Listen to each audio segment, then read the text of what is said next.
और हमारे बीच में हमारे चाचा श्री हरनारायण मिश्रा जी हैं, दो शब्द रखे। हरनारायण मिश्रा जी भाई तालियों का स्वागत कर दो। आदर्श अग्रवाल जी हैं, उनका स्वागत करें भाई। तालियों का ध्यान रखिए भाई।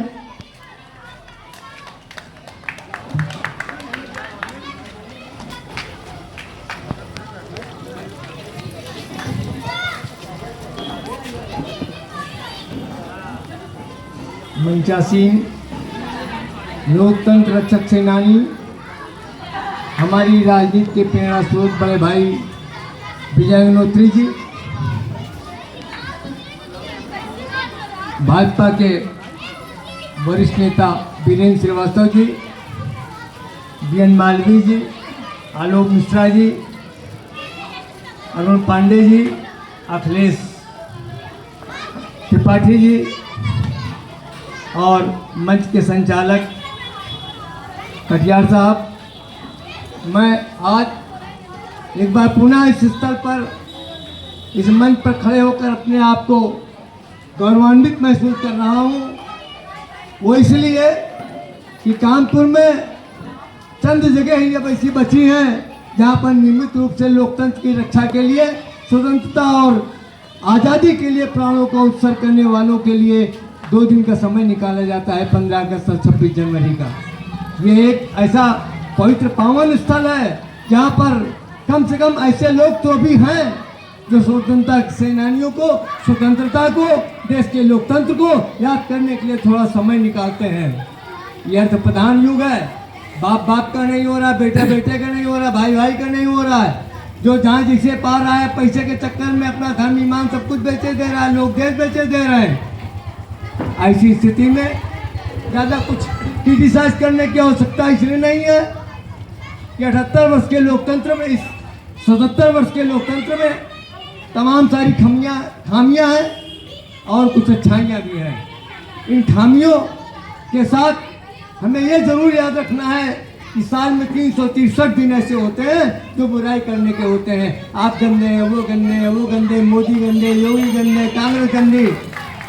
लेकिन साल में ये 2 दिन ऐसे होते हैं जो केवल ये बताने के लिए आते हैं हमारे बीच में कि हमने ऐसे कौन से सत्कर्म किए हैं, हमने ऐसा कौन सा अच्छा काम किया है जिससे देश आगे बढ़ेगा, जिससे आम आवाम को राहत मिलेगी, जिससे हमारी लोकतांत्रिक व्यवस्था मजबूत होगी।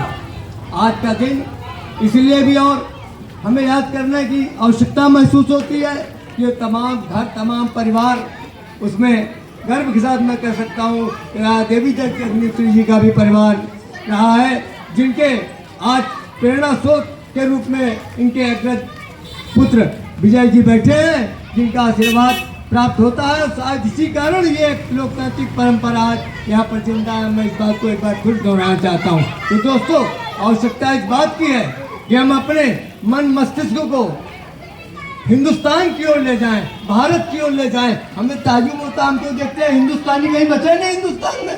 कहाँ है हिंदुस्तानी?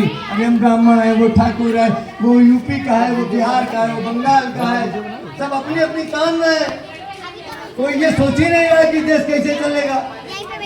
जरूरत केवल इस बात की कि इस देश को चलाने के लिए हमें सोचना होगा और उसके लिए हमें अपने लेवल से सुधार करना होगा। जब हम सुधरेंगे तभी देश सुधर पाएगा।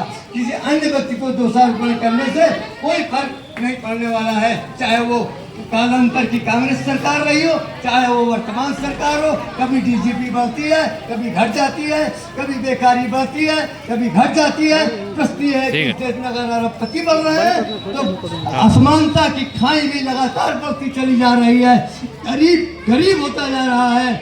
आज शिक्षा और चिकित्सा दो ऐसे महत्वपूर्ण मसले हैं हमारे देश के अंदर, जिनको लेकर आज सोचे जाने की जरूरत है। शिक्षा चंद लोगों के लिए है, चिकित्सा उन लोगों के लिए जिनके पास अथाह धन भरा हुआ है, वरना अस्पताल से लाश ही आती है, बहुत कम लोग जिंदा लौट के आ पाते हैं। मुझे कहने में कोई गुरेज नहीं है। ये ट्रिपल का सिस्टम ईमानदारी के साथ चलाया जाए तो अच्छी बात है, किंतु ट्रिपल में कदम कदम पर बेईमानियां है, कदम कदम में भ्रष्टाचार है। इसलिए देश की सरकार को और देश के जागरूक नागरिकों को राजनीतिक दलों पर यहाँ कोई भी हस्तक्षेप करने की जरूरत नहीं है। सब हम माम में नंगे हैं। जिसकी सरकार आती है अपने हित में सोचता है, अपना हित देश से इससे बिल्कुल अलग है। परिवार के हित और समाज के हित को सोचते हुए निजी हितों की रक्षा करते हुए हमें आगे बढ़ना है और इस देश के विकास में